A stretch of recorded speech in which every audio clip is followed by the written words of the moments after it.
2,000 years ago, in the hardscrabble agricultural world of the ancient Near East, fertility was everything, and it was believed only the gods could grant it.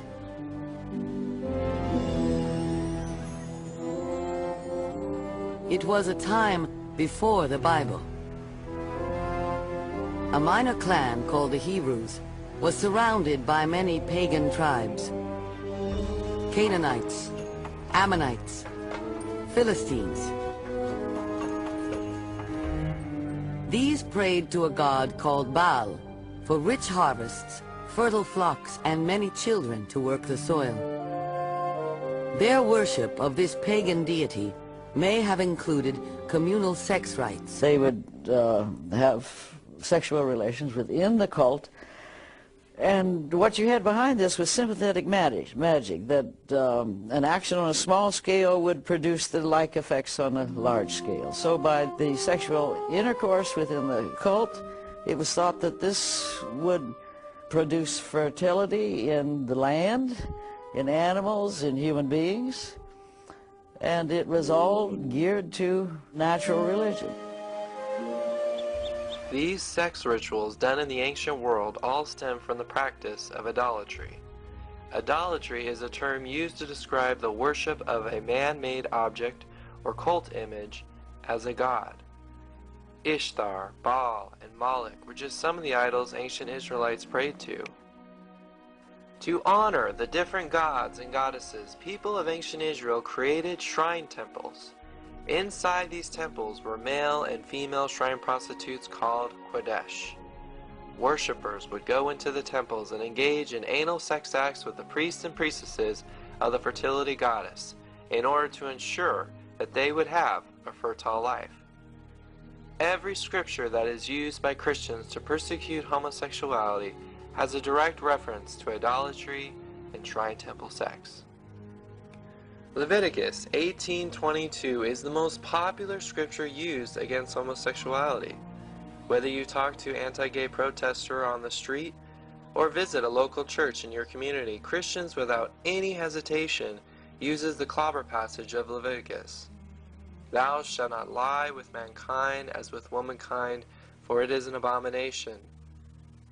The verse may at first appear to be against homosexuality, but when you dig deeper into Scripture, as well as understand the culture of ancient Israelites, you will start to see that Leviticus has been misinterpreted.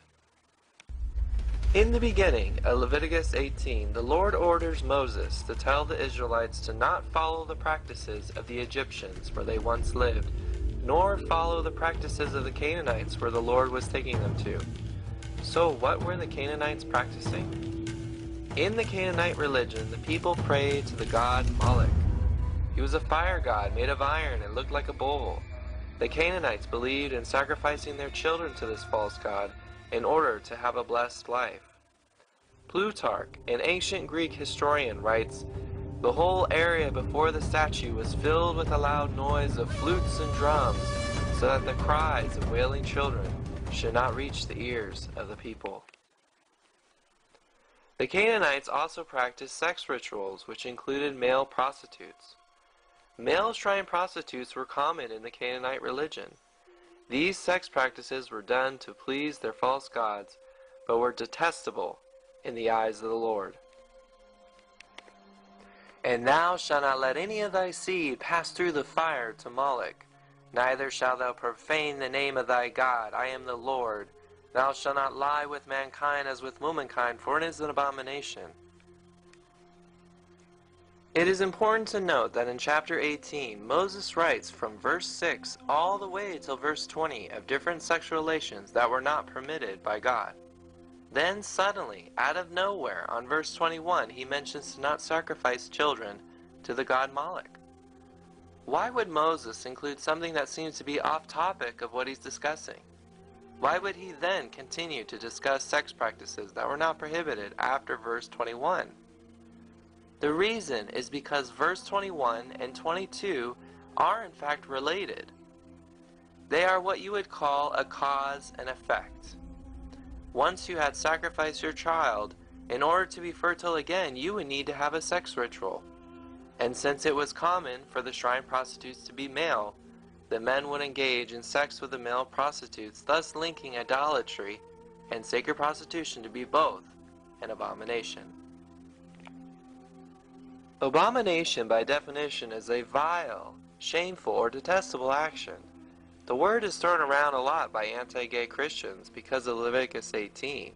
However, the word derives from multiple Hebrew words. For instance, the Hebrew word sheketz and tova have both been translated as abomination, but they have different meanings. This is why people get confused when they read that eating shellfish and apparently two men having sex is equally vile. Any scriptures that use abomination when dealing with dietary violations was translated from the word sheketz. Here's an example. In Leviticus 11, 9-10, it says that, "And all that have not fins and scales in the seas and in the rivers, and all that move in the waters, and any of the living things which is in the waters, they shall all be an abomination," or sheketz, "unto you." Any scriptures that use abomination when dealing with idolatry, the word tova is used. "And thou shalt not let any of thy seed pass through the fire to Moloch. Thou shalt not lie with mankind as with womankind, for it is abomination, it is tova." The people of Canaan were committing tova, or praying and honoring idols, by sacrificing their children and having sex with male shrine prostitutes. Here are some other examples where tova is used. In 1 Kings chapter 14, "And they were also sodomites, or male shrine prostitutes in the land. And they did according to all the tova of the nation which the Lord cast them out before the children of Israel." In Ezekiel chapter 7, it says, "They made the images of their abomination," or tova, "and other detestable things therein. Therefore have I set it far from them." And finally, in Deuteronomy chapter 7, it says, "The graven images of their gods shall burn with fire. Thou shalt not desire the silver or gold that is on them, nor take unto thee.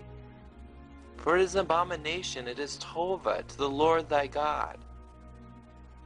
In conclusion, Leviticus is clearly addressing idolatry that was common to the Canaanites. This was never meant to persecute gay people in a loving, committed relationship. Rather, it was meant to warn the Jews that God detested shrine prostitution. It is also important to note that nowhere in Leviticus or other parts of the Bible prohibit same-sex couples.